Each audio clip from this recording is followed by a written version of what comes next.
Welcome to lunch hour debate. BRS పార్టీకి దెబ్బ మీద దెబ్బ తగులుతుంది. మొన్న జూబ్లీహిల్స్ ఎన్నికల్లో ఓటమి, ఇప్పుడు కేటీఆర్ పై ప్రాసిక్యూషన్కి గవర్నర్ అనుమతించారు. సుదీర్ఘకాలంగా అంటే 2022 జనవరి 17న మొదటిసారి హైదరాబాద్లో ఫార్ములా ఈ రేస్ కేసుకు సంబంధించిన ఒప్పందం జరిగింది. ఆ తర్వాత ప్రభుత్వం వచ్చిన తర్వాత అక్టోబర్ 18, 2024 అంటే దాదాపు ఏడాది క్రితం దానకిషోర్, అప్పటి ఎంఏయుడి ప్రిన్సిపల్ సెక్రటరీ దానకిషోర్ ఫిర్యాదుతో ఫార్ములా ఈ రేసు కేసుకు సంబంధించి విచారణ మొదలైంది. అందులో ఏసీబీ విచారణ జరుగుతుంది. ఇప్పటికే 4 సార్లు ఏసీబీ విచారణకు కేటీఆర్ వెళ్ళారు. ఇందులో కేటీఆర్తో పాటు బిఎల్ఎన్ రెడ్డి మున్సిపల్ అధికారి అయిన అరవింద్ కుమార్, అప్పటి ప్రిన్సిపల్ సెక్రటరీ ఐఏఎస్ అధికారి అరవింద్ కుమార్, వీళ్ళ ముగ్గురి చుట్టూ ఎఫ్ఐఆర్ ఇప్పటికే దాఖలైంది. ఛార్జ్ షీట్ దాఖలు చేయడం మిగిలింది. ఇందుకోసం కేటీఆర్ని ప్రాసిక్యూషన్కి అనుమతి కోరుతూ దాదాపు 70 రోజుల క్రితం తెలంగాణ ఏసీబీ గవర్నర్కి లేఖ రాసింది. తెలంగాణ ప్రభుత్వం రాసింది లేఖ, ఏసీబీ విచారణ ప్రాసిక్యూషన్కి అనుమతి కోరుతూ. అయితే గవర్నర్ ఇన్ని రోజులు పెండింగ్లో పెట్టిన ఈ వ్యవహారం ఈరోజు ప్రాసిక్యూషన్కు అనుమతిస్తూ గవర్నర్ నిర్ణయం తీసుకున్నారు. దీంతో కేటీఆర్ని విచారించేందుకు ఏసీబీ సిద్ధమవుతుంది. అయితే ఇది విచారణకే పరిమితం అవుతుందా, లేదంటే అరెస్టు వరకు వెళ్తుందా, అరెస్టుకు దారితీస్తుందా అనే ఒక చర్చ జరుగుతుంది. ఎందుకంటే చాలా రోజులుగా ఈ వ్యవహారంలో కేటీఆర్ అరెస్టు ఖాయమంటూ అటు అధికార పార్టీ నేతలు, ఇటు బీఆర్ఎస్ నేతలు కూడా అనుమానిస్తూ వస్తున్నారు. కాబట్టి ఖచ్చితంగా కేటీఆర్ని సార్ అరెస్ట్ చేస్తారనే చర్చ పెద్ద ఎత్తున జరుగుతుంది. అటు అరవింద్ కుమార్కి సంబంధించి కూడా రాష్ట్ర ప్రభుత్వం అనుమతి ఇవ్వాలి, ఎలాగూ ఇచ్చేస్తుంది. కేంద్ర ప్రభుత్వం నుంచి కూడా డిఓపిటి అనుమతి రావాలి, అప్పుడే అరవింద్ కుమార్ ప్రాసిక్యూషన్కు అవకాశం ఉంటుంది. ఆ తర్వాత బిఎల్ఎన్ రెడ్డికి రాష్ట్ర ప్రభుత్వం అనుమతిస్తే చాలు ఆయన ప్రాసిక్యూషన్కి, కాబట్టి అది కూడా ఇబ్బంది లేదు. మొత్తానికి వీళ్ళ ముగ్గురిపై ఛార్జ్ షీట్ దాఖలు చేసేందుకు ఏసీబీ ముందుకు కదులుతుంది. అయితే కేటీఆర్ ఛార్జ్ షీట్ దాఖలు చేసిన తర్వాత కేటీఆర్ అరెస్ట్ చేస్తారా, ఏం జరగబోతుంది అనేది ఇప్పుడు ఇంట్రెస్టింగ్ ఫ్యాక్టర్గా ఉంది. చాలా కీలక అంశం కూడా ఇది. అంటే లోకల్ బాడీ ఎన్నికల ముందు కేటీఆర్ని అరెస్ట్ చేసి ఏదో చేయాలనుకుంటున్నారంటూ హరీష్ రావు, బీఆర్ఎస్ కీలక నేత హరీష్ రావు ట్వీట్ చేశారు. అంటే ప్రభుత్వం అరెస్ట్ చేయబోతుంది అనే ఒక అనుమానం మాత్రం బీఆర్ఎస్ పార్టీని వెంటాడుతుంది. హరీష్ రావు ట్వీట్ మనం చూస్తున్నాం. ఇది రాజకీయ కక్ష సాధింపు చర్యలకు పరాకాష్ట, రాజ్యాంగబద్ధమైన పదవిలో ఉండి ఇలాంటి వ్యవహారాలు చేయడం, కక్ష సాధింపులు చేయడం కరెక్ట్ కాదు. హైదరాబాద్ బ్రాండ్ ఇమేజ్ని పెంచిన కేటీఆర్పై అరెస్ట్ చేస్తారా కేటీఆర్ని అంటూ, కేటీఆర్పై చిల్లర కేసులు పెడతారా అంటూ ఆయన పొలిటికల్గా చాలా తీవ్ర విమర్శలు చేశారు. దీనికి సంబంధించి మనం డిబేట్లోకి వెళ్దాం. మనతో పాటు జాయిన్ అవుతున్నారు సుప్రీంకోర్టు అడ్వకేట్ మోహిత్ రావు, ఢిల్లీ నుంచి మనకు లైవ్లో అందుబాటులో ఉన్నారు. స్టూడియోలో మనతో పాటు ఉన్నారు ఎమ్మెల్సీ బల్మూరి వెంకట్ గారు కూడా మనకు లైవ్లో అందుబాటులో ఉన్నారు. వెంకట్ గారు, మోహిత్ రావు గారు, మీరు ఒక నిమిషం లైన్లో ఉండండి. ఇదే అంశానికి సంబంధించి తెలంగాణ భవన్లో బీఆర్ఎస్ నేతలు రియాక్ట్ అవుతున్నారు. వారు ఏమంటున్నారు ఒకసారి చూసి మీ దగ్గరికి వస్తాను. రేవంత్ రెడ్డి గారి ప్రభుత్వానికి 2 బెడ్రూమ్ల ఇల్లు నిజంగా కట్టియాలనుకుంటే భూపాలపల్లిలో కట్టి పేదవాళ్ళకు పంచాలి తప్ప మేము కట్టి ఇచ్చిన దాన్ని, మేము ఎంపిక చేసిన లబ్ధిదారులను కాదని ఈరోజు మీ కార్యకర్తలకు పంచడాన్ని మేము తీవ్రంగా ఖండిస్తూ ఉన్నాం. దీని మీద డిస్ట్రిక్ట్ కలెక్టర్ గారు, మీరు కేవలం ఒక కలెక్టర్గా వ్యవహరించాలి తప్ప కాంగ్రెస్ పార్టీ నాయకులు ఏ డైరెక్షన్ నడమంటే ఆ డైరెక్షన్ నడిస్తే మీరు ఐఏఎస్ ఆఫీసర్లు ఉండి ప్రభుత్వాలు వస్తుంటాయి పోతుంటాయి, కానీ కేవలం అక్కడ ఉండేటువంటి శాసనసభ్యుని యొక్క మెప్పు పొందడానికి చేసేటువంటి దాన్ని మేము తీవ్రంగా ఖండిస్తున్నామనే మాటని ఈ సందర్భంగా తెలియజేస్తూ, అదే సందర్భంలో రైట్, బీఆర్ఎస్ నేతలు ఇదే అంశానికి సంబంధించి ప్రెస్ మీట్ పెట్టారు. అయితే అందులో భూపాలపల్లికి సంబంధించిన అంశాన్ని గండ్ర వెంకటరమణారెడ్డి గారు మాట్లాడుతున్నారు. మళ్ళీ వాళ్ళ దగ్గరికి వెళ్దాం, తీసుకుందాం. ముందు మోహితరావు గారు మీరే చెప్పండి, ఇప్పుడు ఏం జరగబోతుంది? ఎందుకంటే ఈ ఫార్ములా ఈ రేస్ కేసులో అసలు అవినీతే లేదు, ఏసీబీ విచారణకు అర్హతనే లేదు ఈ కేసులో అనేది ప్రధానంగా బీఆర్ఎస్ వాదన. సుప్రీంకోర్టు సీనియర్ అడ్వకేట్, మీరు చాలా కేసెస్ ఇలాంటివి చూసుంటారు. ఈ వ్యవహారంలో ఇప్పుడు గవర్నర్ ప్రాసిక్యూషన్కి అనుమతిచ్చారు. అంటే ఇప్పటికే 4 సార్లు ఏసీబీ విచారించింది, మళ్ళీ ప్రాసిక్యూషన్కి అనుమతి ఇవ్వడం అంటే విచారణకు అనుమతి ఇవ్వడమా, లేకుంటే అరెస్టు చేయమని ఆదేశించడమా? కేటీఆర్ అరెస్టు జరుగుతుందా? ఏసీబీ ఏం చేయబోతుంది? ఈ కేసుకు సంబంధించి మీరేం చెప్తారు, ఒక న్యాయ నిపుణులుగా చెప్పండి. ఫస్ట్ ఆఫ్ ఆల్ ప్యానెల్ ఉన్న సభ్యులందరికీ నమస్కారం. ఈ రోజు ఇప్పుడున్న వార్త మనం చూసుకున్నట్టయితే గవర్నర్ అనుమతించారు ప్రాసిక్యూషన్ కని వార్త ఈరోజు పొద్దు నుంచి వెలుగులోకి వచ్చింది. సో మీరు ఫస్ట్ ఈ కేసు గురించి మీరు ఫస్ట్ బ్రీఫ్ ఫ్యాక్ట్ చూసుకున్నట్టయితే 19/12/2024 ఎఫ్ఐఆర్ రిజిస్టర్ అయింది. ఈ రోజు వరకు 11 నెలలు పైన అయిపోయింది. 11 నెలలు అయినా కూడా ఇప్పుడు వరకు ఒక ఇన్వెస్టిగేషన్ కాలేదు, దీంట్లో ఛార్జ్ షీట్ ఫైల్ చేయలేదు. దీంతోనే ప్రభుత్వం ఒక వైఖరి మీకు కనబడుతుంది. There is no urgency in the case. Only ఇప్పుడు లోకల్ బాడీ ఎలక్షన్స్ ఉండడంతో అది రావడంతో దాని గురించి స్పీడప్ చేసి వాళ్ళు గవర్నర్కు లేఖ రాసి ప్రాసిక్యూషన్ గురించి అనుమతి కోరడం జరిగింది. సో ఇక్కడ 17A amendment is very crucial in this case. 17A amendment 2018లో వచ్చింది. ఈ కక్షపూరితమైన చర్యలు చేస్తున్నారు ఒక గవర్నమెంట్ ఇంకో గవర్నమెంట్ మీద చేస్తుందని 17A అమెండ్మెంట్ తీసుకురావడం జరిగింది సెంట్రల్ గవర్నమెంట్. 17Aలో ఎవరైతే హెడ్ ఉంటారో అంటే ఒక పర్సన్ ఒక ఎమ్మెల్యేని ఎవరైతే తీసే అధికారం రిమూవ్ చేసి ఆఫీస్ నుంచి రిమూవ్ చేసే అధికారం ఎవరికైతే ఉంటుందో వాళ్ళే శాంక్షన్ ఇవ్వగలుగుతారు. సో దీంట్లో ఇప్పుడు ఇన్వెస్టిగేషన్ చేయాలన్నా ఎంక్వైరీ చేయాలన్నా first governor sanction important. So governor ఈ రోజు ఆ శాంక్షన్ ఇవ్వడం జరిగింది just to investigate the case. దీంట్లో ఇంకా ఇన్వెస్టిగేషన్ పూర్తి కాలేదు. ఒక ఎమ్మెల్యే తరఫున ఇన్వెస్టిగేషన్ చేయాలి అన్నా కూడా గవర్నర్ అనుమతి ఉండాలి. సో ఆ అనుమతి ఈ రోజు ఇవ్వడం జరిగింది. 11 months అయినాక గవర్నర్ అనుమతి ఇవ్వడం and local body elections future లో ఉండడం ఇవన్నీ చూసుకున్నట్టయితే ఈ కేసులో ఎటువంటి క్రిమినాలిటీ లేదని స్టార్టింగ్ నుంచి చెప్పడం అయింది. There is no criminality and ఇది ఒక గవర్నమెంట్ నుంచి ఒక ప్రైవేట్ ఒక అగ్రిమెంట్ ద్వారా జరిగింది. ఆర్బిట్రేషన్ ప్రొసీడింగ్స్ పెండింగ్ ఉన్నాయి. The allegation in the FIR 54 crores బదిలీ అయింది అంటున్నారు. అది బ్యాంక్ ఛానల్ ద్వారానే జరిగింది. సో దీంట్లో అఫెన్స్ ఎక్కడ కూడా లేదు. ఒక కక్షపూరిత చర్య అనే చెప్పుకోవాలి. అంటే మోహిత్ గారు ఇక్కడ పాయింట్ ఏంటంటే గవర్నర్ ఆల్రెడీ ఏసీబీ విచారణ జరుపుతుంది, ఎఫ్ఐఆర్ కూడా ఫైల్ అయింది, ఛార్జ్ షీట్ కాలేదు. అంటే ఇప్పుడు గవర్నర్ ఇచ్చిన అనుమతితో ఛార్జ్ షీట్ ఫైల్ చేసి అరెస్ట్ చేయడానికి అవకాశం వచ్చినట్టు చెప్పొచ్చు. దీన్ని గవర్నర్ అనుమతి ఇన్వెస్టిగేషన్ చేయడానికి ఇచ్చారు. అంటే అరెస్ట్ అదే అడుగుతున్నాను, ప్రాసిక్యూషన్కి అనుమతి ఇచ్చారు అంటే అరెస్ట్కి మళ్ళీ అనుమతి తీసుకోవాలా అవసరం లేదా అనేది అదే. అంటే మీకు సుప్రీంకోర్టు జడ్జిమెంట్స్ ఏం చెప్తున్నా అది చెప్తాను. ఇప్పుడు వరకు ఎఫ్ఐఆర్ 11 months అయినాక ఒకవేళ ఇంత గ్యాప్ ఉంటే నెసెసిటీ ఆఫ్ అరెస్ట్ అని జడ్జిమెంట్స్ లో పేర్కొన్నారు సుప్రీంకోర్టు. నెసెసిటీ ఆఫ్ అరెస్ట్ ఉండాలి. Just mere because FIR register అయింది అరెస్ట్ చేస్తా అంటే కుదరదు. నెసెసిటీ ఆఫ్ అరెస్ట్ చూపించాల్సి వస్తుంది, గ్రావిటీ ఆఫ్ ది అఫెన్స్ చూపించాల్సి వస్తుంది. ఈ రెండు ఉంటేనే అరెస్ట్ చేయగలుగుతారు. అది లేనిది అరెస్ట్ చేయలేరు. అంటే ఇప్పుడు ఆల్రెడీ 4 సార్లు కేటీఆర్ను విచారించారు. ఆ సందర్భంగా ప్రైమరీ ఎవిడెన్స్ ఉంది కాబట్టే కదా గవర్నర్ ప్రాసిక్యూషన్కి అనుమతి కోరారు, గవర్నర్ అనుమతి ఇచ్చారు. ఇప్పుడు మళ్ళీ విచారణకు పిలిచి అంటే నోటీస్ ఇచ్చి అరెస్ట్ చేయడానికి స్కోప్ లేదా, అవకాశం లేదంటారా?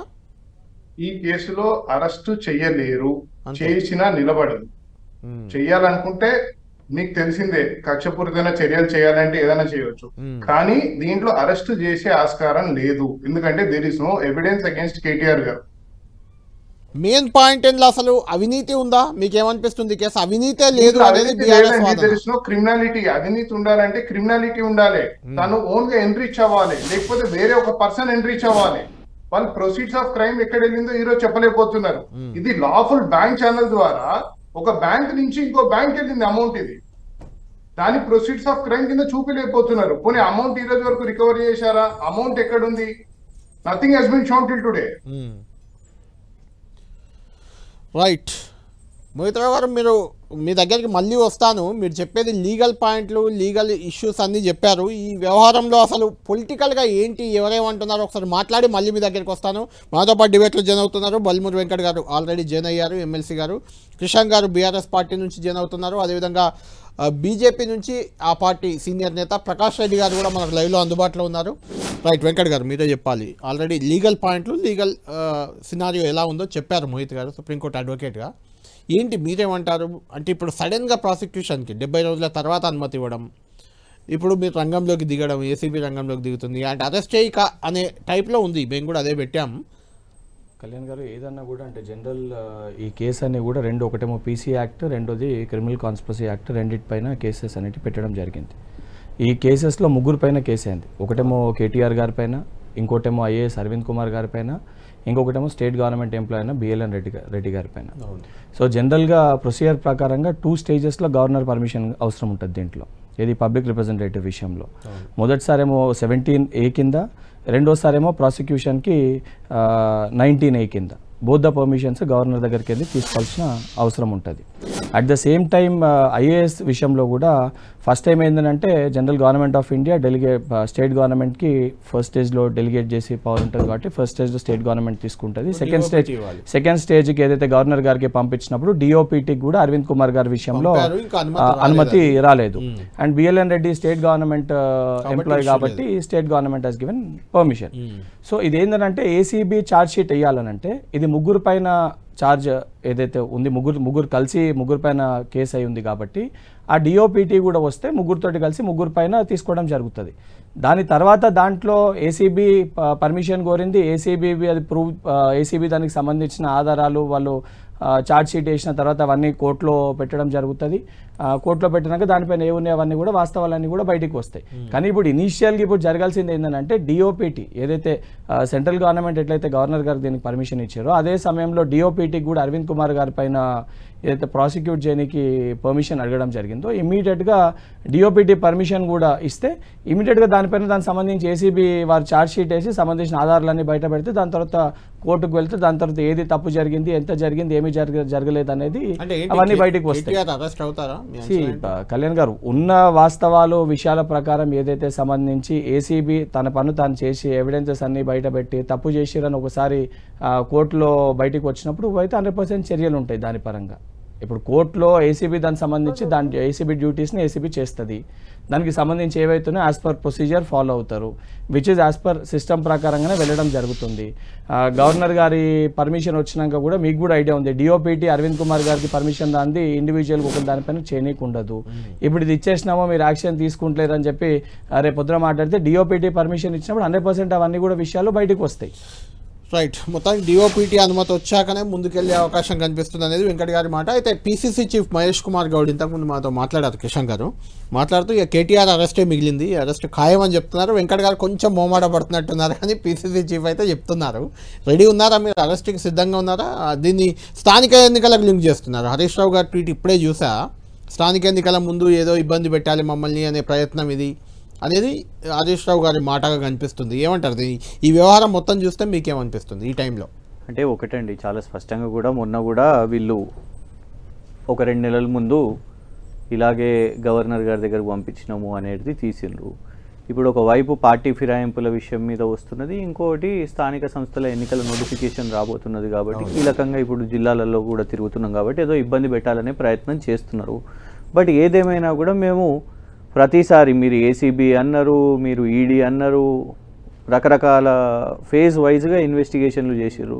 ఈ 2 సంవత్సరాల నుంచి ప్రభుత్వం చేసింది ఏంటిది? పరిపాలన పక్కన పెట్టేసి ఇవే కదా.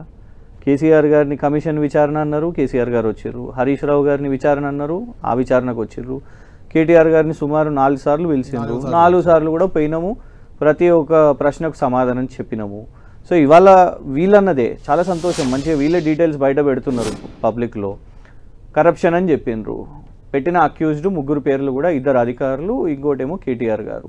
మరి కరప్షన్ ఉన్నప్పుడు ఇచ్చిన వాళ్ళు ఒకళ్ళు అయితే తీసుకున్న వాళ్ళు కూడా ఒకళ్ళు ఉండాలి కదా. మరి ఎందుకో మరి ఆల్బర్టోని పెట్టలేదు మీరు? ఫార్ములాకి సంబంధించిన ఆర్గనైజర్స్ ఎవరు అందులో లేరు? గ్రీన్కోకి సంబంధించిన ఎండి ఎవరైతే మరి అనిల్ కుమార్ చెల్మశెట్టి వారి పేరు కూడా అందులో కనబడతలేదు ఎందుకు మరి? సో స్పష్టంగా అర్థమవుతున్నది ఇది రాజకీయ కేసుగా మీరు చేయాలనే ప్రయత్నం చేస్తున్నారు. ఎందుకంటే నిజంగానే కరప్షన్ చేసింది ఎవరు? స్పష్టంగా ఒకటి ఏంటిదంటే డబ్బులు ఇక్కడి నుంచి ఒక ప్రభుత్వ అకౌంట్ నుంచి బ్యాంకు నుంచి వాళ్ళ ట్రాన్స్ఫర్ అయితే అక్కడ ఉన్న ఈ డబ్బులు ఆయన వచ్చి కలిసింది కూడా మేము బయట పెట్టినాం కదా. రేవంత్ రెడ్డి గారిని కలిసిన విషయం కూడా చెప్పినాము. రేవంత్ రెడ్డి గారు అసెంబ్లీలో నిలబడి ఏమని చెప్పారు? ఆయన నాకు కట్స్ ఇచ్చే ప్రయత్నం చేసిండు అని చెప్పారు. అసలు వాస్తవానికి అదే చాలా పెద్ద ఆరోపణ. రేవంత్ రెడ్డి గారికి కూడా ఆఫర్ చేసిర్రు బ్రైబ్ అని, అసెంబ్లీలో నిలబడి ముడుపులు ఇస్తా అని ఆఫర్ చేసిర్రు అని రేవంత్ రెడ్డి గారు మాట్లాడారు. సో డెఫినెట్గా సుప్రీంకోర్టు వకీలు ఉన్నారు, వాళ్ళు చెప్పాలి. ఎందుకంటే ముఖ్యమంత్రి గారు అసెంబ్లీలో నిలబడి నాకు కూడా ముడుపులు ఇస్తున్నారు అని అన్నప్పుడు మరి party in person Revanth Reddy గారు కూడా కావద్దా? చెప్పొద్దా మరి? సో ఇదంతా కూడా సెల్ఫ్ గోల్ చేసుకున్నది, ఇందులో కేసే లేదు. ఇంకోటి చెప్తాను, మొన్న జూపల్లి కృష్ణారావు గారు అనుకుంటా ఈ వారి మీద మొన్న ఈ వారికి సంబంధించిన ఒక సీనియర్ ప్రిన్సిపల్ సెక్రటరీ గారు రాజీనామా చేసినప్పుడు, రిజ్వీ గారు చేసినప్పుడు డిఫెన్స్ లో ఏం చేసిర్రు అని అంటే ప్రెస్ మీట్ పెట్టారు జూపల్లి కృష్ణారావు గారు.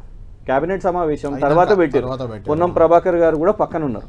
అందులో ఒక మాట జూపల్లి కృష్ణారావు గారు ఏమన్నారంటే, నేను ఏమడిగినాను, డిస్టిలరీస్ ఫ్యాక్టరీస్ వాటి అనుమతులు ఇవన్నీ కూడా నా ప్రెరోగేటివ్, మంత్రి నేను డిసైడ్ చేస్తాను. 800 కోట్ల ఫిగర్ వారే చెప్పారు ఇది మొత్తం కూడా. దాన్ని కేబినెట్ సమావేశంకి ఎట్లా పంపిస్తావు నువ్వు? కేబినెట్కి పంపొద్దు కదా, ఆమోదం మొత్తం మంత్రి పవర్స్ మంత్రి అనేది. మరి 800 కోట్ల విషయం మీదనేమో క్యాబినెట్ పంపితే తప్పైపోతుంది, ఇక్కడ 40 కోట్ల విషయం మీద మంత్రి రాష్ట్రానికి మంచి జరుగుతుంది, ఒక రేస్ వచ్చింది, దాంతో 800 కోట్ల ఆదాయం వచ్చిందనే నిర్ణయం తీసుకుంటే అది కూడా ముఖ్యమంత్రి గారు చెప్పిర్రు అని కూడా చెప్పిర్రు. కానీ అయినా కూడా దాని మీద మీరు ఇవాళ తీసుకుంటున్నట్టే మరి మీరు భారత్ సమిట్, రాహుల్ గాంధీ గారు భారత్ సమిట్కి మీరు 100 కోట్లు ఖర్చు పెట్టినరు, మీ కాంగ్రెస్ పార్టీ యొక్క సమావేశానికి మీరు 100 కోట్లు ఖర్చు పెట్టిర్రు, తెలంగాణ ప్రభుత్వం ధనం ఖర్చు పెట్టిర్రు మీరు, దాని విషయం మీద కూడా క్యాబినెట్ ఆమోదం ఉన్నదా? ఎన్నో కార్యక్రమాలు మీరు చేపట్టారు కదా, దాని విషయం అన్నిటికీ కూడా క్యాబినెట్ ఆమోదాలు ఉన్నాయా? ఇవాళ మీరు ఎక్స్ప్లెయిన్ చేయాల్సిన అవసరం ఉన్నది. జూపల్లి కృష్ణారావు గారి స్టేట్మెంటే నేను చెప్తున్నా. సో ఒకటండి, కక్షపూరిత రాజకీయాలతోని ఇవాళ వీళ్ళు పరిపాలన నుంచి డైవర్ట్ చేసుకుంటూ ఇంత స్పీడ్గా ఇవాళ సుప్రీంకోర్టు సిజేఐ గారు అయితే పదే పదే చెప్తున్నారు ఆ ఫిరాయింపు ఎమ్మెల్యేల విషయం మీద చర్యలు తీసుకోండి అయ్యా అని అంటే దాని విషయం మీద కూడా ఇప్పుడు నోటీసులు ఇచ్చారు. అదే కదా కళ్యాణ్ గారు, ఒకటి ఏంటిదంటే మన స్పీకర్, మనం చాలా గౌరవంగా మన దళిత స్పీకర్, అది రాష్ట్రంలోనే అందరం మంచి మాట్లాడాలనుకుంటున్నాం. డైవర్షన్ ఏం లేదండి, law has to be equal to all, rule of law అనేది అందరికి ఉండాలి.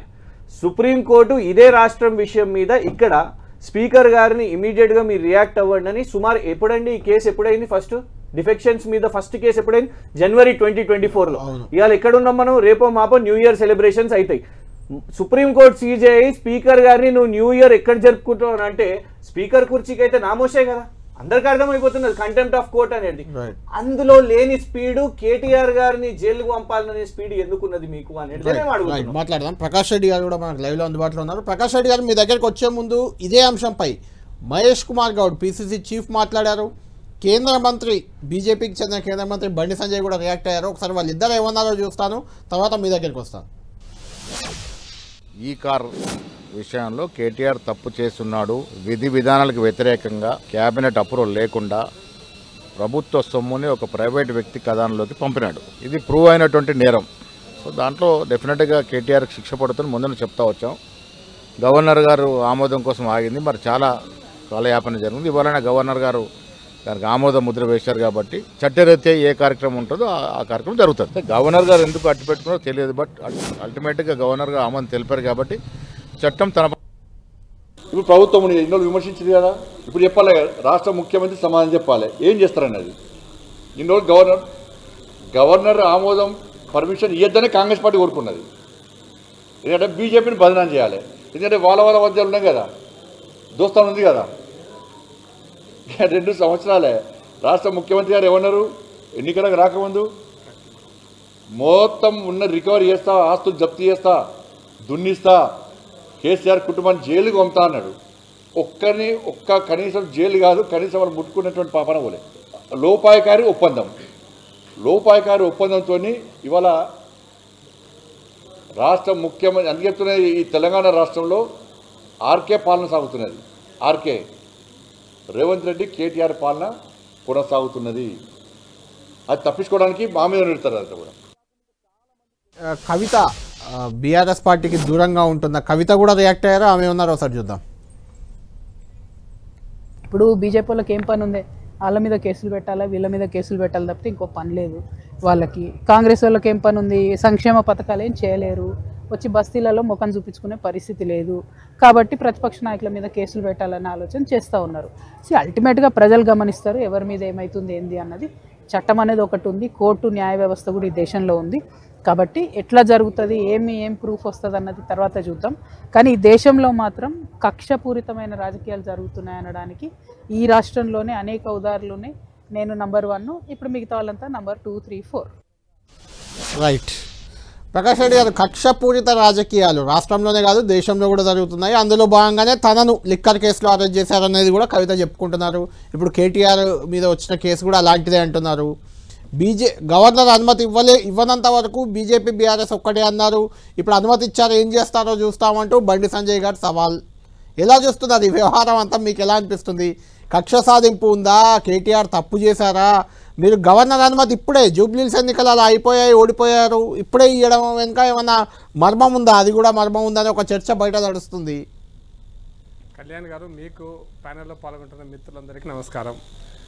నేను ఇంతకుముందు బండి సంజయ్ గారి ప్రెస్ కాన్ఫరెన్స్ అంటే ప్రెస్కు బయట ఇచ్చినప్పుడు నేను పక్కనే ఉన్నా. డిస్కషన్ తర్వాత బయట ఇచ్చారు వారు. కవిత గారి గురించి ఈ ఇప్పుడు ఈ గవర్నర్ ఇచ్చినటువంటి అభిప్రాయం గురించి అంటే ఒక క్లియర్ చేసినటువంటి ఫైల్ గురించి మీడియా అడిగిన ప్రశ్నకే స్పందించారు సంజయ్ గారు. మీడియా వాళ్ళు మిత్రులు ప్రశ్న అడిగారు, ప్రశ్నకు స్పందించారు. స్పందన చాలా స్పష్టం. అంటే కవిత గారు అరెస్ట్ చేసినా ఇంకో అరెస్ట్ చేసినా ఇప్పుడు మన కేటీఆర్ గారు కనెక్ట్ కూడా చేస్తున్న అదే విషయము.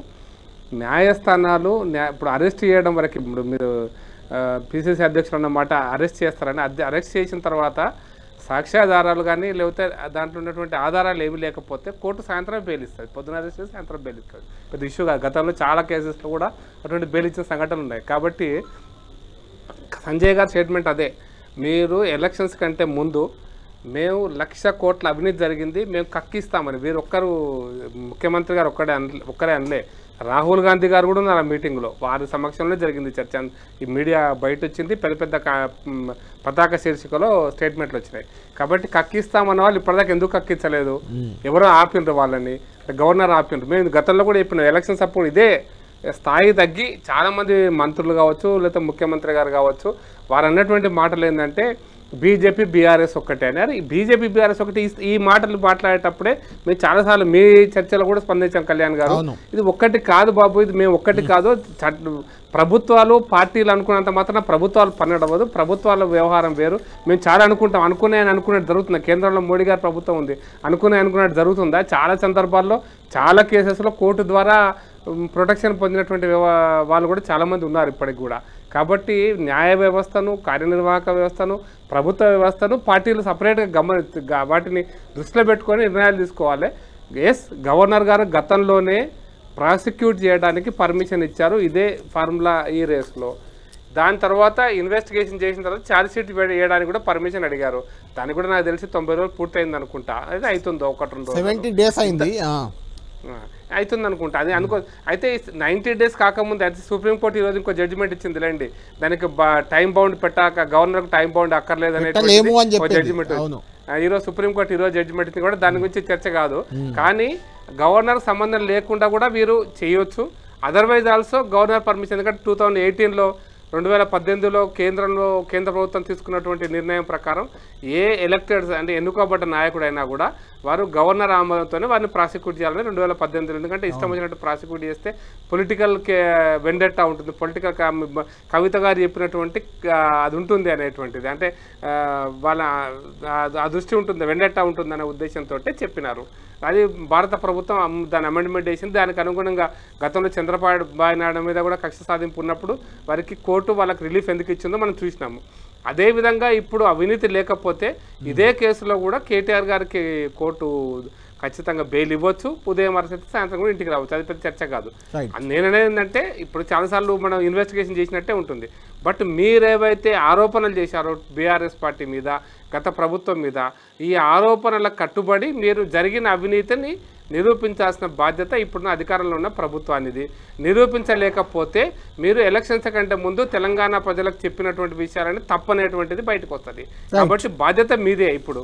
కాబట్టి మీ బాధ్యతను మీరు సక్రమంగా నిర్వహిస్తారా, లేకపోతే ప్రజలను తప్పుదోవ పట్టినామని చెప్పి క్షమాపణ చెప్పుకుంటారు తెలంగాణ ప్రజలకు, మీ ఇష్టం. ఎందుకంటే లక్షల ఎకరాల భూమి దుర్వినియోగం అయింది. ఆ భూమిని మేము ధరణి ద్వారా జరిగింది, మేము ప్రతి భూమి గుంజుకుంటామన్నారు. ఎక్కడ గుంజుకుంటారో మీకు తెలుసు.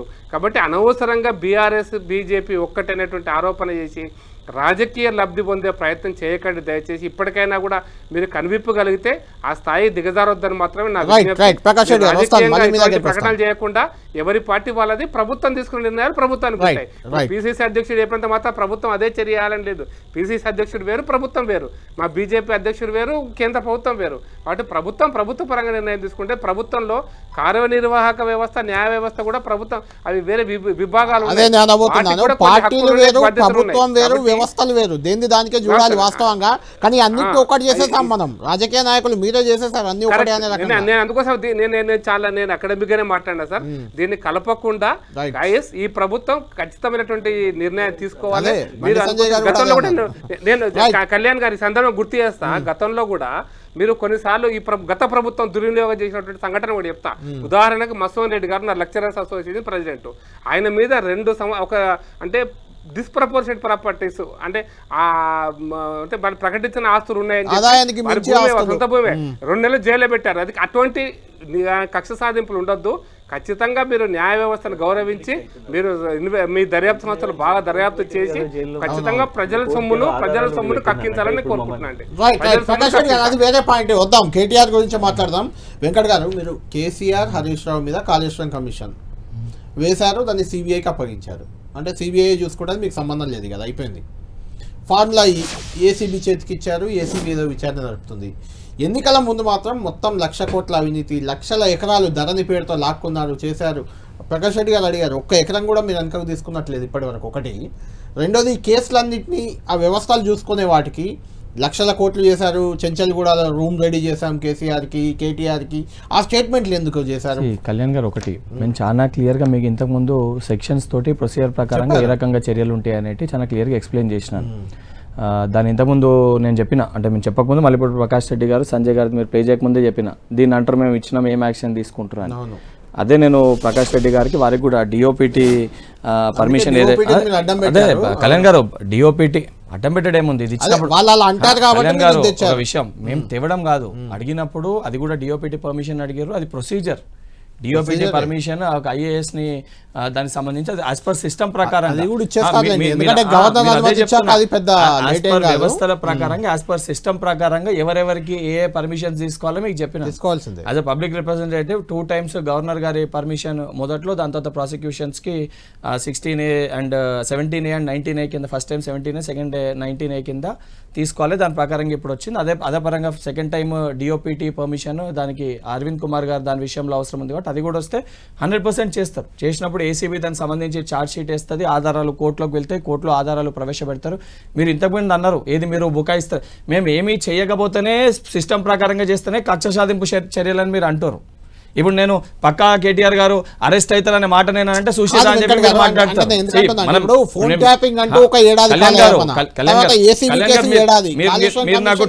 మీరు నాకు 2-3 ఇష్యూస్ వారికి బీఆర్ఎస్ బీజేపీ వీటన్నిటికీ సమాధానం చెప్పాలి, మీరు అడ్వకేట్ దాని గురించి సమాధానం చెప్పడానికి నాకు సమయం ఇచ్చారు.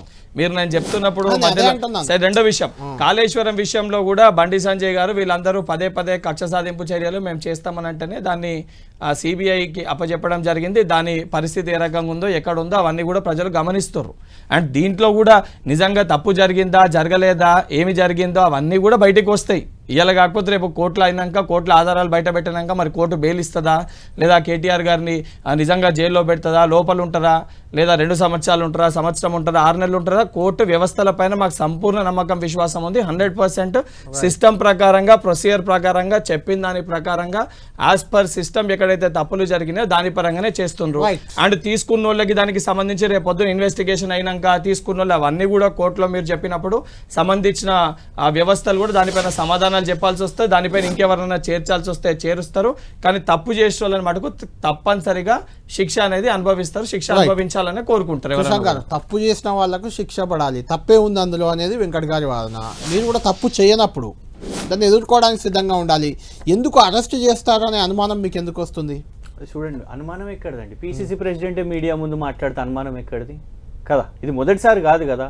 మీరే అన్నారు కదా అక్కడ రూమ్ రెడీ చేసినాము ఇదంతా అనేది. అంటే వాళ్ళు అంటున్నప్పుడు ఖచ్చితంగా మేము ప్రత్యర్థులాగా మేము సమాధానం చెప్తాం అండ్ యాక్సెప్ట్ కూడా చేస్తున్నాం కదా. మేము అనేది ఏంది, నువ్వు సిబిఐ పిలిచినావా, సిబిఐకి మా వాళ్ళు వెళ్ళారు, నువ్వు ఈడీ అంటావా, ఈడీ విచారణకు వెళ్తున్నాం, ఏసీబీ అంటావా, ఒక్కసారి కాదు 2 సార్లు 3 సార్లు 4 సార్లు నువ్వు ఎన్నిసార్లు పిలిచినా మేము అదే చెప్తున్నాం కదా.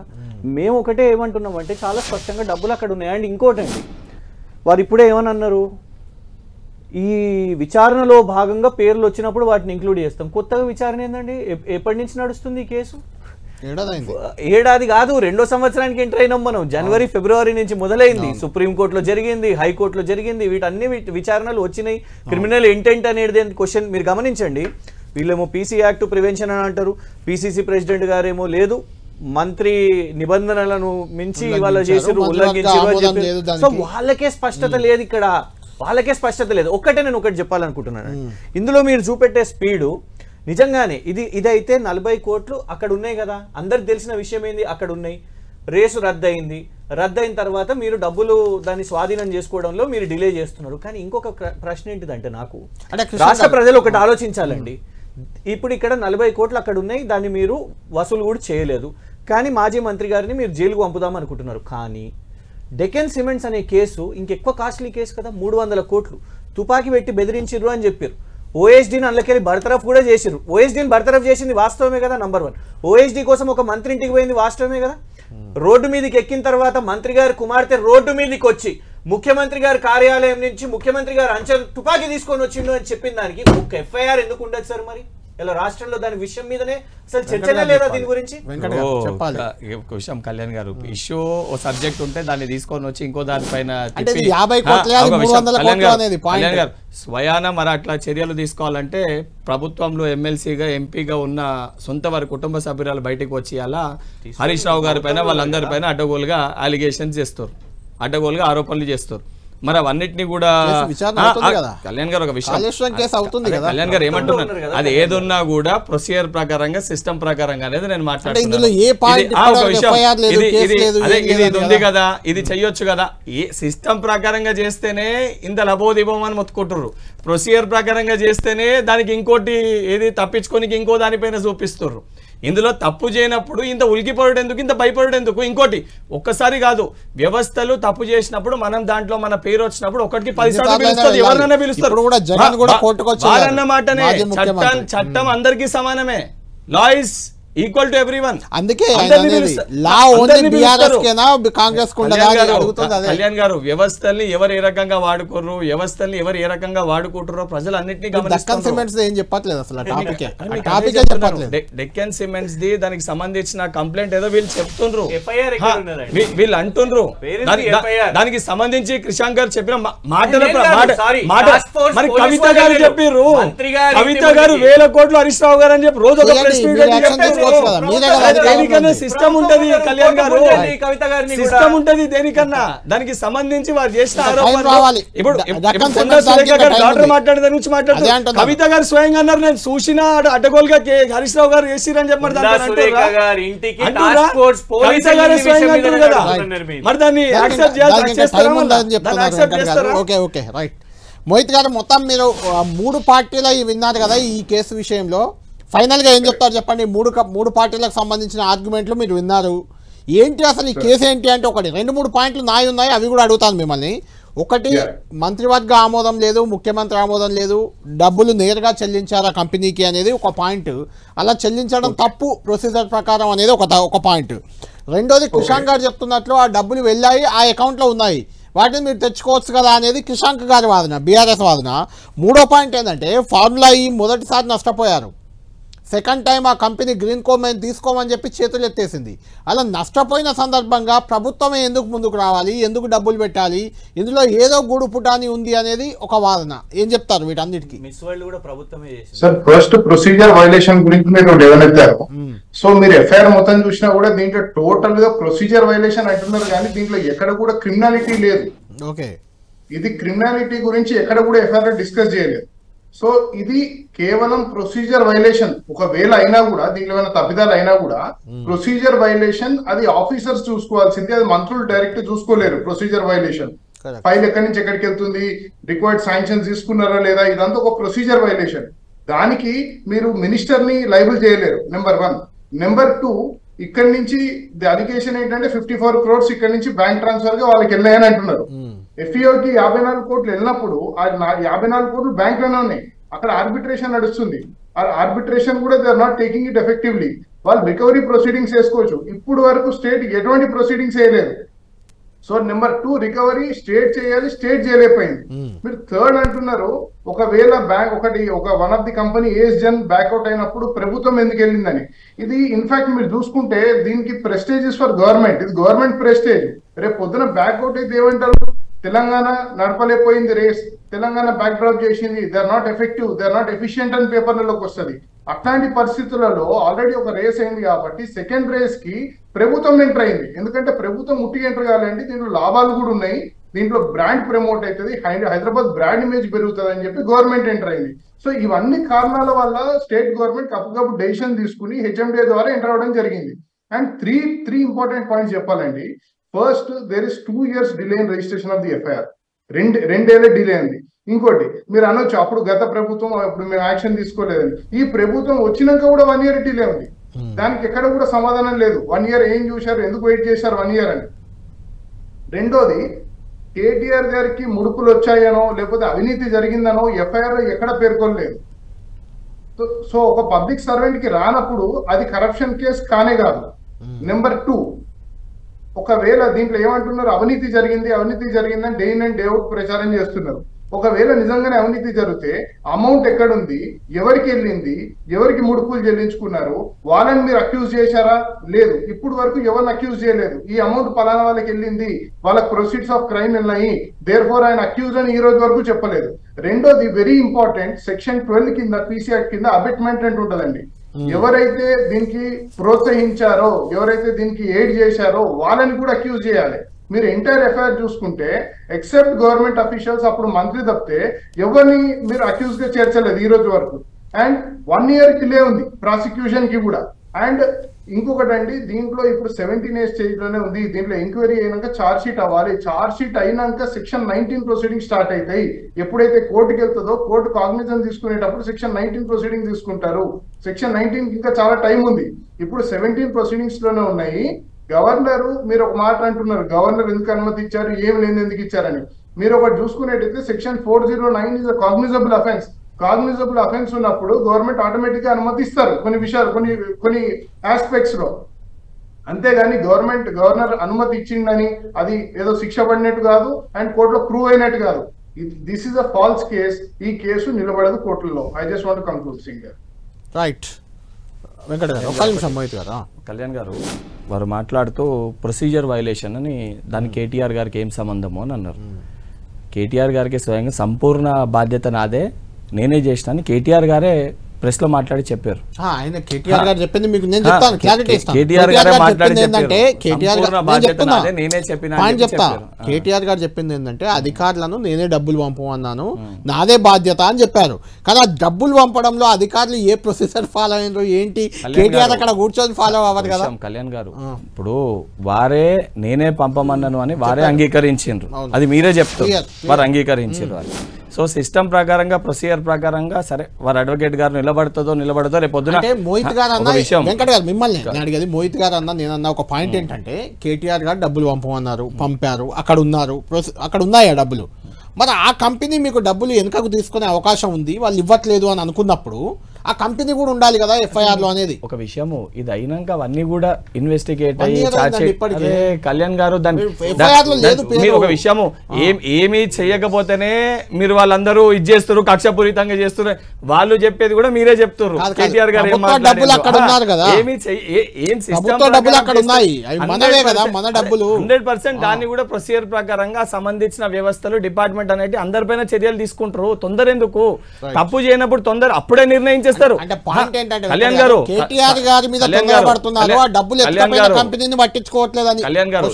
ప్రాబ్లం ఏంటంటే గవర్నర్ గారు పర్మిషన్ ఇచ్చిర్రు, కోర్టులోకి వెళ్ళింది, ఏసీబీ దానికి సంబంధించి ఛార్జ్ షీట్ వేస్తుంది, తర్వాత కోర్టులో నిర్ణయం రాకముందే మీరు పెట్టిన అడ్వకేట్ గారు ఇది కేసు నిలబడదు కొట్టేస్తారు ఉత్తుత కేసు అని చెప్పి ఇప్పుడు ఒక కేసు మీరు నన్ను అడిగిర్రు, వెంకట్ గారు డైరెక్ట్ అంటలేరు అరెస్ట్ అని. నేను ఎందుకు కళ్యాణ్ గారు నేను ఎందుకు అనలేదు, మీరు ప్రొసీజర్ ప్రకారంగా సిస్టమ్ ప్రకారంగా ఏమి చేయకముందే మీరు కక్ష సాధింపు చర్యలు అంటారు కాబట్టి సిస్టమ్ ప్రకారంగా ప్రొసీజర్ ప్రకారంగా వ్యవస్థలుగా పనిచేస్తే అని నేను అంటున్నా. మీరే అట్లాంటేనేమో కాదు అని మీరు అడిగిన సమాధానం ప్రకారంగా తప్పు చేస్తున్న లాస్ట్ వారు కూడా అన్నారు కదా, తప్పు చేస్తున్న దాని ప్రకారంగా శిక్ష అనుభవిస్తారని కూడా అన్నారు కదా మహేష్ కుమార్ గారు. కళ్యాణ్ గారు ఒకటే వెంకట్ గారు చెప్పిన దాన్ని కొనసాగి చెప్తున్నాను సార్. ఇప్పుడు ఈరోజు ఛార్జ్ షీట్ చేయడానికి పర్మిషన్ ఇచ్చింది. ఛార్జ్ షీట్ అంటే ఇప్పుడు వారు లాయర్ గారు చెప్పారు కానీ ఛార్జ్ షీట్ అంటే ఒక ఛార్జ్ షీట్ ఏమి ఇయ్యరు. ఛార్జ్ షీట్ వేసిన తర్వాత ఇన్వెస్టిగేట్ చేస్తుంటారు. ఇన్వెస్టిగేషన్ లో కొత్త పేర్లు రావచ్చు, కొత్త యాడ్ కావచ్చు, కొత్త ఉండొచ్చు, పాత వాళ్ళని కొంతమంది. ఇప్పుడు కవిత గారి కేసు పాయింట్ ఏంటంటే ప్రకాష్ రెడ్డి గారు నా డౌట్ ఏంటంటే కేటీఆర్ గారు డబ్బులు పంపారు, ఆయన దోషి, ఆయన పేరు పెట్టారు, ఆ డబ్బులు ఎత్తుకపోయిన కంపెనీ అందులో లేదు కదా, మెయిన్ ఆ డబ్బులు అక్కడ కంపెనీ దగ్గర ఉన్నాయి 55 కోట్లు, ముందు కంపెనీ ఉండాలి కదా అక్కడ. నేను ఛార్జ్ షీట్ ఏముందనేది మీకు తెలియదు, నాకు తెలియదు. ఎఫ్ఐఆర్ లో కూడా ఏముంటది ఏముండాలనేది ఇప్పుడు మనం ఏం ఛార్జ్ ఎఫ్ఐఆర్ లోనే ఛార్జ్ షీట్ డిఫరెంట్ కూడా రావచ్చు. ఇంటెంట్ ఆఫ్ ది మనీ ఎక్కడ పోయిందనే దాని మీద ఇంటెంట్ ఆఫ్ ది కరప్షన్ ఉంది అనేది, అంటే ఉద్దేశపూర్వకంగా చేశారనే దాని మీదనే ఇప్పుడు ఎఫ్ఐఆర్ ఫైల్ చేశారు. ఛార్జ్ షీట్లో డీటెయిల్స్ వస్తాయి. మొదటి సార్ కాకపోతే second charge sheet on investigation 6 నెలలు జరగవచ్చు ఇన్వెస్టిగేషన్. దాని తర్వాత ఇంకా కేసు పెట్టవచ్చు, ఎవరి మీద ఇంకా 4 యాడ్ కూడా కావచ్చు, సెక్షన్ క్లర్క్ కూడా యాడ్ కావచ్చు, దానికి మనకు తెలియదు ఎట్లయితే. కాబట్టి మనం వేచి చూడాలి. ఆరోపణలు చేసుకొని ప్రత్యారోపణలతోటి రాజకీయంగా మనం దివాలా దిగొద్దని నా అభిప్రాయం. కళ్యాణ్ గారు, రెస్పాన్సిబిలిటీస్ వేరే, ప్రొసీజర్స్ వేరే. మనం ఇక్కడ టీవీ డిబేట్లో కూర్చొని మాట్లాడినట్టు కోర్టు జడ్జి గారు అక్కడ ఇవ్వరు. ఎస్, బాధ్యతగా మంత్రి ఈ ప్రోగ్రామ్ జరగాలి, రాష్ట్రానికి మంచి పేరు జరుగుతుంది, 190 దేశాలు ఈ ప్రోగ్రామ్ని చూస్తుంది, ప్రపంచ స్థాయిలో ఉన్న sports persons including Sachin Tendulkar, మన అప్పటి కేంద్ర మంత్రి ఉండే కదా హిమాచల్ ప్రదేశ్కి చెందిన వారు, వీళ్ళ ఠాకూర్ గారు, అనురాగ్ సింగ్ ఠాకూర్ గారు, వారే వచ్చి కదా ఫస్ట్ ప్రైజ్ ఇచ్చింది. అప్పుడు అంతా మా సపోర్ట్ కూడా ఉంది అని కిషన్ రెడ్డి గారు కూడా వచ్చిర్రు, శిఖర్ ధవన్, రకరకాల వాళ్ళు వచ్చిండ్రు. మేము అనేది ఏంటంటే ఇలా తమిళనాడు కూడా అట్లాంటిదే ప్రయత్నం చేసింది. తమిళనాడులో కాంగ్రెస్ డిఎంకే వాళ్ళు ప్రభుత్వంలో ఉన్నారు. ఇక్కడ మేమేమంటున్నామంటే డెఫినెట్గా రెస్పాన్సిబిలిటీ మేము తీసుకున్నాం. ప్రొసీజరల్ ల్యాబ్సా కరప్షనా అనేది మీకే క్లారిటీ లేదు. అందరు చెప్పేది ఏంటిది, క్రిమినల్ మోటివ్ ఏంటిది ఇలా అనేది క్వశ్చన్. ఇంకొకటి ఉలిక్కి పడుతున్నారు, భయపడుతున్నారు, ఇవన్నీ సినిమా డైలాగ్స్ అండి. ఎందుకంటే నేను మళ్ళీ రిపీట్ చేస్తున్నా, మీరు ఇట్లాంటివి మాట్లాడుతుంటే ఏసీబీ దగ్గరకు పోయినప్పుడు ఎవరన్నా ఉలిక్కి పడ్డరా? మీరు ఈడీకి పిలిచినప్పుడు ఎవరన్నా ఉలిక్కి పడ్డరా? అరే రాహుల్ గాంధీ గారిని ఎవరన్నా విచారణ పిలువగానే దేశం మొత్తం ధర్నాలకు కూర్చుంటారు కదండి. మీరు గవర్నర్ గారి దగ్గర రాహుల్ గాంధీ గారిని ఎట్లా పిలుస్తారు, సోనియా గాంధీ గారిని ఎట్లా పిలుస్తారు? మేము అట్లా చేయలేదు కదా. చెప్పండి, మేము ధర్నాలు చేసినామా? ఎట్లా పిలుస్తారు మీరని? పిలిచిన ప్రతిసారి మేము వచ్చినాం. దేశం మొత్తం కాంగ్రెస్ పార్టీ కవితను పిలిచినప్పుడు ఇంటి దగ్గర ధర్నా చేశారు. ఇంటి దగ్గర ధర్నా చేశారు. మీరు ఇంటి దగ్గర ఎవరన్నా అభిమానులు వస్తే ధర్నా ఎందుకంటారండి? మేము ఈడీ ఆఫీస్ లో ముందు రాజ్ భవన్ లో ముందు ప్రోగ్రామ్ ఇచ్చి ధర్నా చేసినామా చెప్పండి. సో ఎవ్వరు ఉలిక్కి పడతలేరు, భయపడతలేరు. ఈ చిన్నపిల్లల మాటలు వద్దు. మేమేమంటున్నామంటే మీరు ఒక కేసు వేసిర్రు, ఆ కేసుని ఎట్లా ఎస్టాబ్లిష్ చేసుకోవడం మీరు ఒక క్లారిటీ తెచ్చుకోండి. ముఖ్యమంత్రి గారు, పిసిసి ప్రెసిడెంట్, వాళ్ళ ఎమ్మెల్యేలు, ఎమ్మెల్సీలు అందరు కూర్చొని ఒక లైన్లో మాట్లాడుకోండి. ఇది మేము మాట్లాడాలి. ఎందుకంటే మీకే ఒక గ్యాప్ ఉన్నది. మీకు అట్లా కనీసం ఆ ఎఫ్ఐఆర్లు ఏమున్నదో కూడా మీకు తెలియదు. ఆ డబ్బులు వచ్చినాయి కూడా మీ వల్ల నష్టం జరిగింది వాళ్ళ. నేను అందుకే సూటిగా అడిగిన. ఇక్కడ క్లియర్గా నా పాయింట్ ఏంటిదంటే డెక్కన్ సిమెంట్స్ ఎందుకు నేను లాగినాను అంటే మీరు సిస్టమ్ అని 10 సార్లు 20 సార్లు సిస్టమ్ అన్నారు కదా. ఆ సిస్టమ్ మీ చేతుల్లోనే ఉంది. మీరు ఏమంటున్నారు ఇలా కవిత గారు ఈ ఆరోపణలు వేస్తున్నారంటే మరి గడ్డి వీక్తున్నదా ప్రభుత్వము? Please bring it to the court. నేను అందుకే అన్నాను, సీఎం గారు కూడా అసెంబ్లీలో మాట్లాడారు కదా, ప్లీజ్ మీరు అందరు కోర్టుకు వచ్చి. నేను అందుకే మీరు మోహిత్ గారిని అడగండి, మీరు యాజ్ అన్ అడ్వకేట్ వారిని అడగండి. చీఫ్ మినిస్టర్ రేవంత్ రెడ్డి గారు దీనికి సంబంధించిన ఇవన్నిటికీ సంబంధించిన ఆల్బర్టో వచ్చి నన్ను కలిసి నాకు కూడా ముడుపులు ఆఫర్ చేసిండు అన్నప్పుడు అది ఖచ్చితంగా మ్యాటర్ ఆఫ్ కోర్ట్ కాదా? ఈ కేసు మోహిత్ గారితో మాట్లాడదాం. Right, welcome back. మోహిత్ గారు, మీరే అంటే పదే కృషాంక్ గారు అంటున్నారు ఈ కంపెనీ వాళ్ళు వచ్చి తనకు ముడుపులు ఇవ్వాలన్నారని అసెంబ్లీలో రేవంత్ రెడ్డి గారు చెప్పారు, ముడుపులు ఇస్తామన్నారని. అలాంటి కంపెనీపై ఎందుకు ఎఫ్ఐఆర్లో పెట్టలేదు అనేది ఒకటి చర్చ పాయింట్. ఆ కంపెనీ దగ్గరనే మన డబ్బులు ఉన్నాయి, వాళ్ళు ఇవ్వట్లేదు అంటున్నారు అనేది కూడా ఉంది. వాళ్ళు ఇవ్వట్లేదు బ్యాక్ అనేది. అటువంటిప్పుడు ఆ కంపెనీ కదా ప్రధాన దోషి కావాలి, ఎందుకు పెట్టలేదు అనేది ఒక చర్చ. దానికి ఏం చెప్తారు మీరు లీగల్గా? సార్, ఇన్ఫాక్ట్ ఆ కంపెనీ దగ్గరనే పైసలు ఉన్నాయని ఎఫ్ఐఆర్ కూడా చెప్తుంది. అలాంటప్పుడు ఆ కంపెనీని అబెట్మెంట్ కింద గ్రాటిఫికేషన్ ముడుపులు చేయడానికి ట్రై చేశారని చెప్పడానికి కింద బ్రైబ్ చేయడానికి ట్రై చేశారని వాళ్ళని అక్యూజ్ గా పెట్టాలి. అండ్ సీఎం గారు స్టేట్మెంట్ తీసుకోవాలి. ఇప్పుడు వరకు అది కూడా జరగలేదు. తన అసెంబ్లీ సాక్షిగా నాకు బ్రైబ్ చేయడానికి ట్రై చేశారు, ముడుపులు చేయడానికి చెల్లించుకున్నారని అంటున్నారు కాబట్టి తన స్టేట్మెంట్ తీసుకోవాలి. తను కోర్టు కిందకి వెళ్ళి 164 స్టేట్మెంట్ తీసుకోవాలి ఒక జ్యుడిషియల్ మేజిస్ట్రేట్ ముందు. ఇదంతా నిజమే జరిగింది, వాళ్ళు నన్ను అప్రోచ్ అయినారు, ఇదంతా జరిగింది, వీళ్ళు పలానా వాళ్ళు ఎవిడెన్స్ దానికి విట్నెస్ ఆ రోజు వాళ్ళు ఉన్నారు, లేకపోతే సీసీటీవీ ఫుటేజ్ ఉంది, ఆ రోజు వాళ్ళు వచ్చారు, నన్ను ట్రై చేశారు, లేకపోతే పలానా నెంబర్ పైన నాకు కాల్ చేసి ట్రై చేశారు నన్ను రీచ్ అవ్వడానికి. అందుకని ఈ కంపెనీ ప్రధాన నేరస్తుడు. అండ్ ఈ కంపెనీని అక్యూజ్ చేసి వాళ్ళని వాళ్ళ పర్సన్స్ ఎవరైతే వచ్చారో వాళ్ళని కూడా పర్సనల్ అక్యూజ్ చేయాలి క్రైమ్ లో. కానీ అట్లాంటిది ఏం చెల్లలేదు. అమౌంట్ అక్కడనే ఉంది, అందరికీ తెలుసు. అయినా 1 year డిలే ఉంది. ఇంకొకటి, మన బీజేపీ తరఫున ప్యానెల్ స్పీకర్ ప్రకాష్ రెడ్డి గారు మాట్లాడుతూ ఛార్జ్ షీట్ ఫైల్ అయింది, ఛార్జ్ షీట్ వాళ్ళు ఫైల్ చేస్తారు అంటున్నారు. ఒకటండి, పోలీస్ కి they have right to file supplementary charge sheets, ఎన్నన్ని ఫైల్ చేసుకుంటూ వెళ్ళొచ్చు, దర్యాప్తు చేసుకుంటూ వెళ్ళొచ్చు. కానీ ఈ కేసులో వాళ్ళు శాంక్షన్ తీసుకుందే, గవర్నర్ శాంక్షన్ తీసుకుందే వాళ్ళు ఇన్వెస్టిగేషన్ చేయడానికి లేదు. సో ఇక్కడ ఇన్వెస్టిగేట్ చేయాలంటే ఇప్పుడు ప్రెసెంట్ ఇన్వెస్టిగేషన్ నడుస్తుంది. నడిచిన తర్వాత వాళ్ళు అప్పుడు ఛార్జ్ షీట్ ఫైల్ చేస్తారు, అసలు దీంట్లో మేము ఇన్వెస్టిగేషన్ చేసినాం, ఏమైంది ఏం కాలేదని. కానీ ఏసీబీ కేసెస్ లో వన్ ఇంపార్టెంట్ థింగ్ ఏంటంటే ఎఫ్ఐఆర్ రిజిస్ట్రేషన్ కాకముందే ప్రిలిమినరీ ఎంక్వైరీ అని ఒకటి జరుగుతుంది.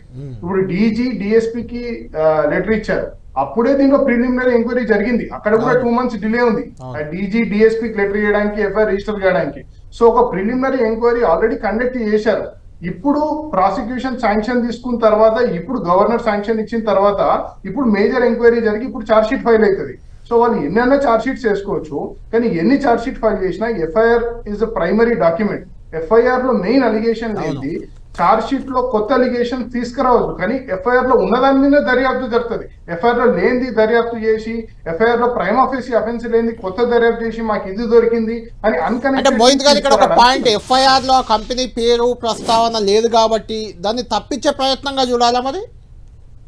అది కూడా ఒక రకంగా అవ్వచ్చు, ఎందుకంటే అమౌంట్ అక్కడ ఉందని చెప్పి వీళ్ళందరూ చెప్తున్నప్పుడు, ఎఫ్ఐఆర్ కూడా అమౌంట్ అక్కడ ఉందని చెప్పినప్పుడు, this is very strange and surprise. ఆ కంపెనీని అక్యూజ్ కాదు ఇప్పుడు వరకు, అబెట్మెంట్ కింద పెట్టారు.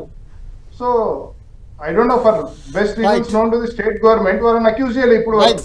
ఫైనల్ క్వశ్చన్ మీకు, ఫైనల్ క్వశ్చన్ ఒకటి, లీగల్గా ఏం జరిగినా కేటీఆర్ కూడా అన్నారు చాలాసార్లు, నన్ను అరెస్ట్ చేస్తారేమో, చేసుకోండి దమ్ముంటే చేసుకోండి, అది అవినీతే లేదని. నిజంగా ఈ ప్రాసిక్యూషన్ గవర్నర్ అనుమతి ఇవ్వడం ఇక అరెస్టుకు దారితీస్తుందా? కేటీఆర్ అరెస్టు కక్ష సాధింపు కానీ వాటెవర్ కానీ లీగల్ కానీ అరెస్టుకు ఛాన్స్ ఉందా? అసలు ఇందులో అరెస్టు జోలికి వెళ్ళరా? అరెస్ట్ చేయలేరండి, they cannot arrest in this case. ఎందుకంటే నెసెసిటీ ఆఫ్ అరెస్ట్ అనేది చూపించాలి దీంట్లో. రైట్, నెసెసిటీ ఆఫ్ అరెస్ట్ లేని అరెస్ట్ చేయొద్దు. అండ్ ఇంకొకటి, కేటీఆర్ గారు దీంట్లో 4 సార్లు ఆల్రెడీ వెళ్ళారు, వెళ్ళి విచారణకు పార్టిసిపేట్ చేశారు. ఆ విచారణలో మాకు తెలిసింది ఏంటంటే పొద్దు నుంచి సాయంత్రం వరకు కూర్చోబెట్టి, సార్ బాగున్నారా, ఏం చేస్తున్నారు, ఎలా ఉన్నారని ముచ్చట చేయడం జరిగింది. ఏ క్వశ్చన్ అడగలేదు. ఈ కేసులో ఏం లేదు, మాకే తెలుసు అని ఏసీబీ అఫీషియల్స్ చెప్పారు. This an authentic information which I'm saying. ఈ కేసులో ఏమీ లేదు, ఈ కేసులో అరెస్ట్ చేయలేరు. ఒకవేళ కక్షపూరితంగా అరెస్ట్ చేసినా, పొద్దున్న అరెస్ట్ చేస్తే సాయంత్రం వరకు బెయిల్ వస్తుంది, ప్రకాష్ రెడ్డి గారు చెప్పారు. రైట్. వెంకట్ గారు ఇక్కడ 2 పాయింట్లు. ఒకటి, ఆ కంపెనీ ఫిఓ కంపెనీ చైర్మన్ వచ్చి కలిశారు రేవంత్ రెడ్డి గారిని, అప్పుడు నాకు ముడుపులు ఇవ్వాలని ఆయన ప్రయత్నించారని కూడా అసెంబ్లీలో రేవంత్ రెడ్డి గారు చెప్పారు. అందులో ఎలాంటి అనుమానం లేదు కదా మీకు? అట్లా చెప్పినప్పుడు ఇన్ జనరల్గా ఒక ముఖ్యమంత్రి ఏం చేయాలి? వాడు ముడుపులు ఇస్తా అన్న మరుక్షణమే వాడిని మెడబట్టుకొని అక్కడే అరెస్ట్ చేసేయాలి. ఎందుకు అది చేశారు? ఆ కంపెనీ పేరు ఎఫ్ఐఆర్ లో ఎందుకు లేదు అంటే ఏం చెప్తారు? ఇంతకుముందు వారు మాట్లాడుతూ కూడా ఎఫ్ఐఆర్ అయినాక ఇన్వెస్టిగేషన్ అయినప్పుడు పైసలు ఎక్కడ పోయినాయి, ఆ రూట్ ఆ ఛానల్ అంతా కూడా వస్తుంది బయటికి.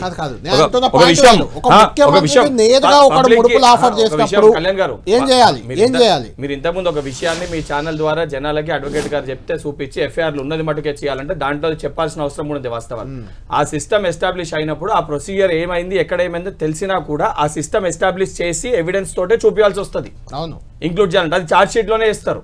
అండ్ 19 ఇప్పుడు వచ్చింది కాబట్టి 19 రెండోసారి గవర్నర్ పర్మిషన్ వచ్చింది కాబట్టి ఇప్పుడు ఛార్జ్ షీట్ ఫైల్ అవుతుంది. ఫైల్ అయినప్పుడు ఎక్కడ ఉన్నాయి అది ఎవిడెన్స్ వచ్చినప్పుడు దాని ప్రకారంగా కంపెనీ ఇంక్లూడ్ అవుతుంది. దానికి సంబంధించిన మన రాష్ట్ర డబ్బును కూడా ఎట్లా తీసుకురావాలో సిస్టమ్ ప్రకారంగా తీసుకొని వస్తారు. అండ్ దాంట్లో భాగంగా మీరు చెప్పినట్టు ముఖ్యమంత్రి గారికి చెప్పింది, చేసేది, చర్యలు అవన్నీ కూడా ఉంటాయి. చిన్నపిల్లగాళ్ళ లెక్క మాట్లాడినా ఎవరేం మాట్లాడినా కొంతమందికి అనిపిస్తుందేమో బీఆర్ఎస్ పార్టీ వాళ్ళకి వాస్తవాలు చెప్తుంటే అంటే అది సినిమా డైలాగ్ లేక అనిపిస్తుందేమో. వాస్తవాలు సిస్టమ్ ప్రకారంగా ప్రొసీజర్ ప్రకారంగా జరిగేది చెప్తుంటే ఎవరు భయపడుతుండ్రో యావత్ తెలంగాణ సమాజం గమనిస్తుంది, ఎవరు ఉలికి పడుతుందో కూడా తెలంగాణ సమాజం గమనిస్తుంది. అండ్ వ్యవస్థలు ఏదైతే చర్యలు చేపట్టినప్పుడు రాహుల్ గాంధీ గారు ఎక్కడ కూడా భయపడలేదు, రమ్మన్నప్పుడు వారు కూడా వెళ్ళినరు, వారు కూడా కలిసినరు.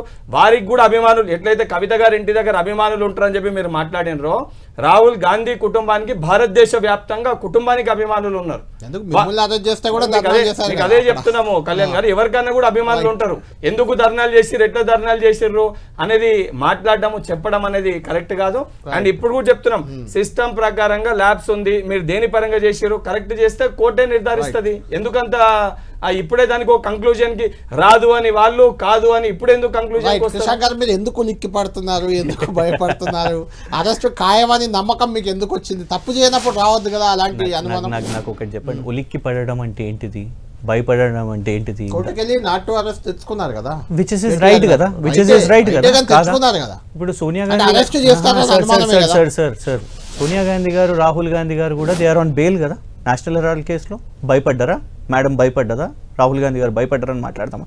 నేను అందుకే అన్నాను, కొంచెము ఎడ్యుకేటెడ్గా మనం ఒక పదవుల్లో ఉన్నప్పుడు ఇట్లాంటి ఇంపార్టెంట్ డిబేట్ మాట్లాడుతున్నప్పుడు కొంచెం సెన్సిబుల్గా మాట్లాడాలి. కూర్చున్నది అక్కడ సీనియర్ ప్రకాష్ రెడ్డి గారు, వయసులో పెద్దవారు, సుప్రీంకోర్టు వకీల్ని తెచ్చి కూర్చోబెట్టారు. సో ఆ పారామీటర్స్లో మనం మాట్లాడదాం.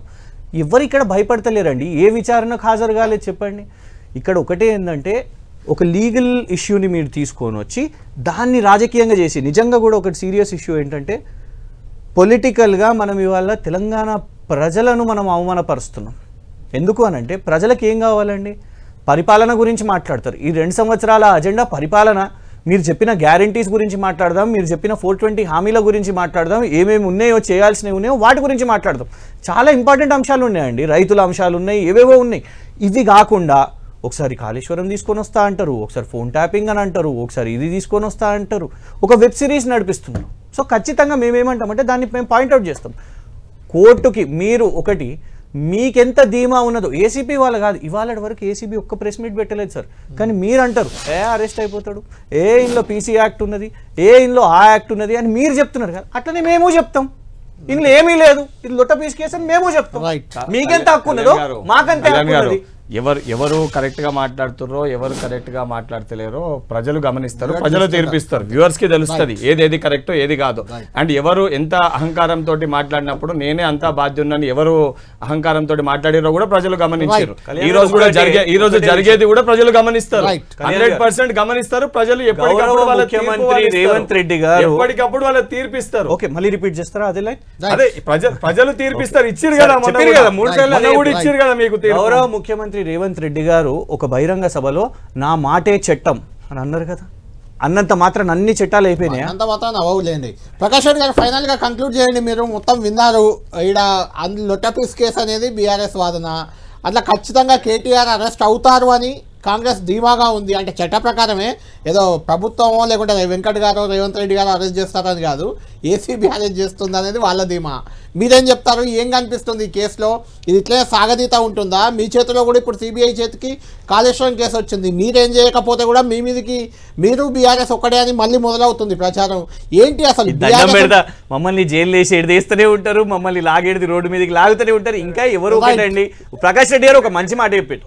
చూడండి, తెలంగాణ ప్రజలను మనము అవమానపరచొద్దు, తెలంగాణ ప్రజల ఐక్యూని మనం లో చేయొద్దు. ఎవరికి ఒకటి కాదు, ప్రతి ఎలక్షన్ లో అందరిని ఊడగొట్టాలనే చూస్తారు, అందరినీ రోడ్డు మీదకి లాగాలనే చూస్తారు.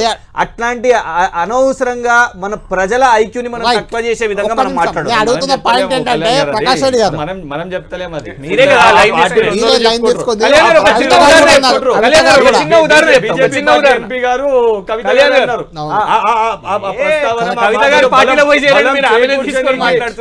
అరే మీ పార్టీ బయటకు వచ్చి మాట్లాడితే మీరు జీర్ణించుకోలేక. చిన్న ఉదాహరణ చెప్తా. మొన్న జూబ్లీ హిల్స్ ప్రచారంలో ప్రతిరోజు రేవంత్ రెడ్డి గారు రోడ్ షోలో పాపం కవిత గారిని ఒక ఆడబిడ్డను ఇద్దరు కలిసి జైలు వేసిర్రు అని చెప్పారు. ఎంత యూటర్న్ చూడండి. పీసీసీ ప్రెసిడెంట్ ఉన్నప్పుడు ఆమెను జైలు వేయండి, లేకుంటే బీజేపీ బీఆర్ఎస్ ఒకటే అని డిమాండ్ చేసింది ఎవరండి? రేవంత్ రెడ్డి గారు కాదా? సో ఇవాళ ఆ రోజు ఒక మాట, ఈ రోజు ఒక మాట, మీకు అవసరం వచ్చినప్పుడు ఒక మాట.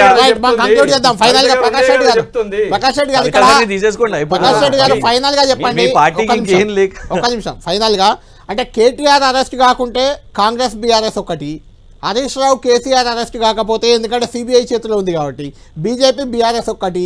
ఏంటి రాజకీయ ప్రాపగాండాకే పరిమితం అవుతుందా? నిజంగా ఎవరు తప్పులు చేశారు, ఎవరు ఎంత అవినీతి చేశారు బయటకు వచ్చే అవకాశం ఏమైనా ఉందా? మీకు కనిపిస్తుందా అది?